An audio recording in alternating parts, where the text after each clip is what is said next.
ಶ್ರೀ ಗುರುಭ್ಯೋ ನಮಃ. ವಸುದೇವಸುತಂ ದೇವಂ ಕಂಸಚಾಣೂರಮರ್ದನಂ ದೇವಕೀ ಪರಮಾನಂದಂ ಕೃಷ್ಣಂ ವಂದೇ ಜಗದ್ಗುರು. ಪರಾತ್ಪರ ಯೂಟ್ಯೂಬ್ ಚಾನಲ್ನ ಎಲ್ಲ ವೀಕ್ಷಕರಿಗೆ ಸ್ವಾಗತ. ಹಿಂದಿನ ವಿಡಿಯೋದಲ್ಲಿ ಶ್ರೀಕೃಷ್ಣ ಅರ್ಜುನನಿಗೆ ಹೇಳಿದ, ಈ ಪ್ರಕೃತಿಯಲ್ಲಿ ಎಲ್ಲ ರೀತಿಯ ಜೀವಿಗಳು ಕೂಡ ಪರತಂತ್ರರಾಗಿ ಯಾವುದೇ ಸ್ವತಂತ್ರವೂ ಇಲ್ಲದಂತೆ ಎಲ್ಲವೂ ಕೂಡ ನಾಶವಾಗಿ ಹೋಗ್ತವೆ ಪ್ರಳಯ ಕಾಲದಲ್ಲಿ. ಮತ್ತೆ ಅವುಗಳನ್ನೆಲ್ಲ ನಾನು ಸೃಷ್ಟಿ ಮಾಡ್ತೀನಿ. ಎಲ್ಲ ಕಾಲದಲ್ಲೂ ಎಲ್ಲ ಜೀವಿಗಳು ಈ ರೀತಿ ಪ್ರಳಯದಲ್ಲಿ ನಾಶವಾಗಿ ಸೃಷ್ಟಿಕಾಲದಲ್ಲಿ ಮತ್ತೆ ಸೃಷ್ಟಿಯಾಗ್ತವೆ. ಆದರೆ ಒಂದು ಕಡೆಯಿಂದ ಇನ್ನೊಂದು ಕಡೆಗೆ ಅವು ರವಾನೆ ಆಗಿರ್ತವೆ ಅಂತ ತಿಳಿಸಿದ್ದ.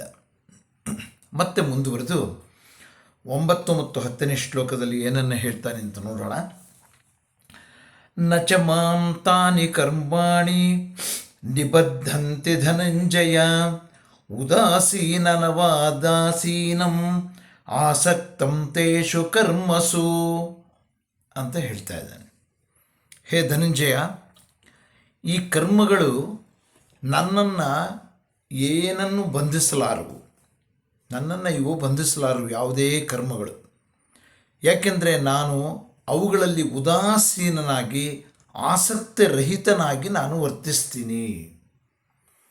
ಯಾವ ಕರ್ಮಗಳು ಅಂದರೆ ತಾನು ಮಾಡ್ತಕ್ಕಂಥ ಈ ಸೃಷ್ಟಿ ಕರ್ಮ, ಇಡೀ ಜಗತ್ತಿನ ಸೃಷ್ಟಿ ಕರ್ಮ ಅಂತಕ್ಕಂಥದ್ದು ನನ್ನನ್ನು ಯಾವ ರೀತಿಯಲ್ಲೂ ಬಂಧಿಸೋದಿಲ್ಲ. ಯಾಕೆ ಅಂತಂದರೆ ನಾನು ಅವುಗಳಲ್ಲಿ ಆಸಕ್ತಿ ಹೊಂದಿರುವುದಿಲ್ಲ.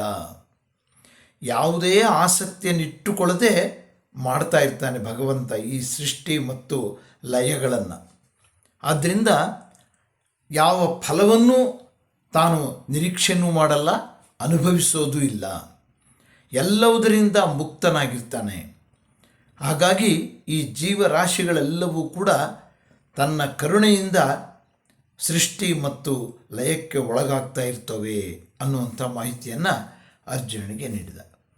ಮತ್ತೆ ಮುಂದುವರೆದು ಹೇಳ್ತಾ ಇದ್ದಾನೆ. ಮಯಾಧ್ಯಕ್ಷೇಣ ಪ್ರಕೃತಿ ಸೂಯತೆ ಸಚರಾಚರಂ ಹೇತುನಾನೇನ ಕೌಂತೇಯ ಜಗದ್ವಿಪರಿವರ್ತತೆ ಅಂತ ಹೇಳಿದ. ಮುಂದುವರೆದು ಅಂದರೆ ಇಲ್ಲಿ ನಾನು ಅಧ್ಯಕ್ಷ ಅಂತ ಹೇಳ್ತಾ ಇದ್ದಾನೆ ಶ್ರೀಕೃಷ್ಣ. ಹೇ ಕೌಂತೆಯ, ಅಧ್ಯಕ್ಷನಾದ ನನ್ನಿಂದ ಪ್ರಕೃತಿಯ ಚರಾಚರ ವಸ್ತುಗಳೆಲ್ಲವೂ ಕೂಡ ಸೃಷ್ಟಿಯಾಗ್ತಾ ಇದೆ. ಚರಾಚರಾತ್ಮಕವಾದಂಥ ಇಡೀ ಜಗತ್ತು ಸೃಷ್ಟಿ ಆಗ್ತಾ ಇದೆ. ಈ ಕಾರಣದಿಂದಲೇ ಜಗತ್ತು ಪರಿವರ್ತಿತನೂ ಆಗ್ತಾ ಇದೆ ಅಂತ ಹೇಳಿದ.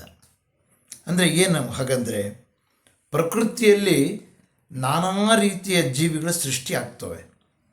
ಸೂಕ್ಷ್ಮಾತಿ ಸೂಕ್ಷ್ಮವಾದ ಕಣದಿಂದ ಹಿಡಿದು ಗ್ರಹಗಳವರೆಗೆ ಎಲ್ಲವೂ ಕೂಡ ಭಗವಂತನಿಂದ ಸೃಷ್ಟಿಯಾಗ್ತಾ ಇರುತ್ತೆ. ಅವು ಅನೇಕ ರೂಪಾಂತರಗಳನ್ನು ಕೂಡ ಹೊಂದುತ್ತಾ ಇರ್ತವೆ. ಎಲ್ಲವೂ ಕೂಡ ಸುತ್ತುತ್ತಾ ಇರ್ತವೆ.